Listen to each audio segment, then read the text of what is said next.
Hello, I'm Paul Beffa. I'm the fourth generation owner here at Beffa's Bar and Restaurant.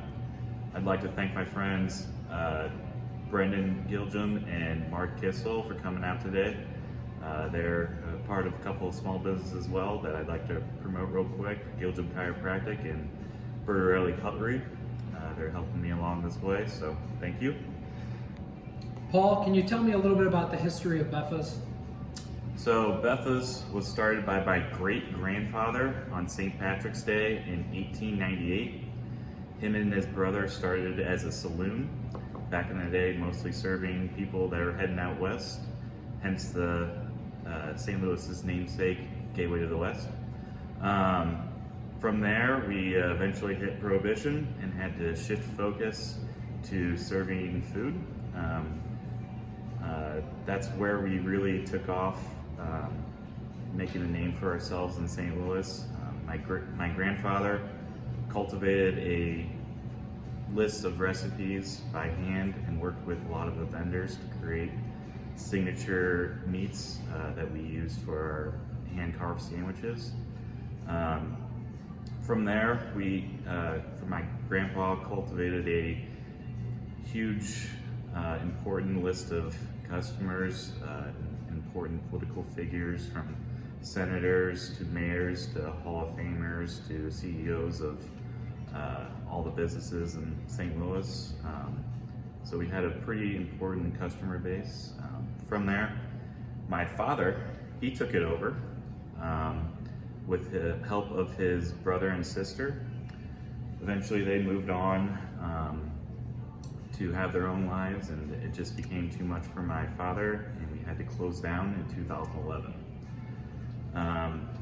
After that, the place has just sat here vacant for 9 years now, where eventually I had the notion of taking the place over. After a series of delays due to the bank, and 10 months later, I finally got a loan and got the construction for renovations going. And we did not have our first day until March 3rd of this year. Over those 2 weeks, we were gearing up to have our grand reopening / anniversary party since we started on St. Patrick's Day of 1898.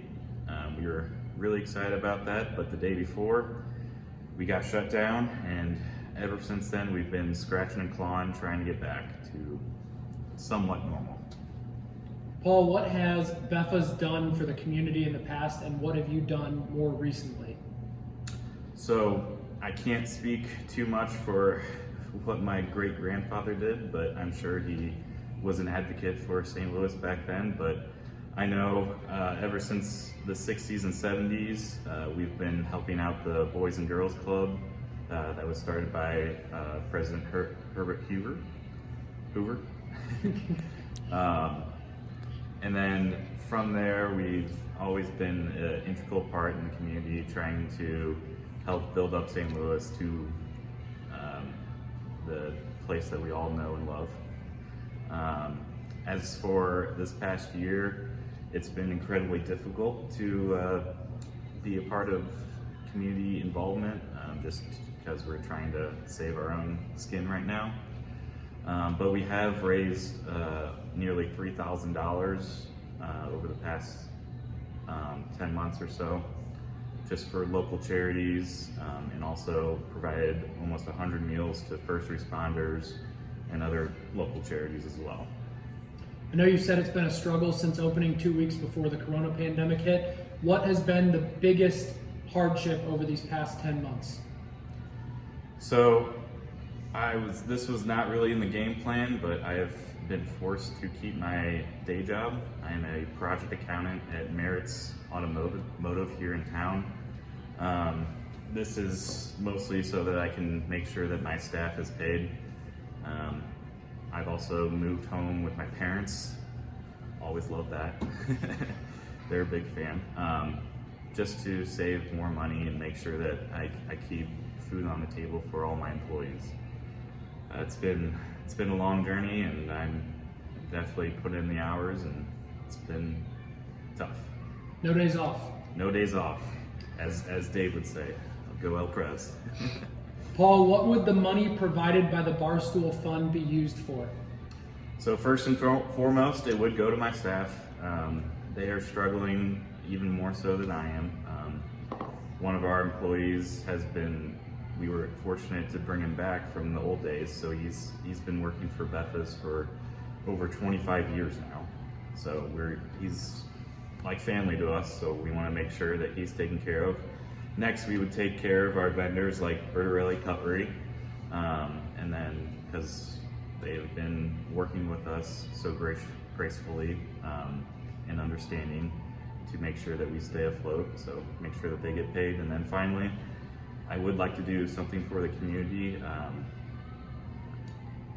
something where we distribute meals, kind of like how the plating change deal with Marcus Lemonis is going. Awesome. Paul, anything else you'd like to add? I would just like to thank again my cohorts here helping me through this time and getting this video up. I would also really like to thank Barstool for stepping up when others won't. They're really making a difference in this world, very difficult times. That being said, we'd like to show you the place real quick. Obviously, you see the bar right here, and Mark will just zoom out, and I'd like to thank you for coming out.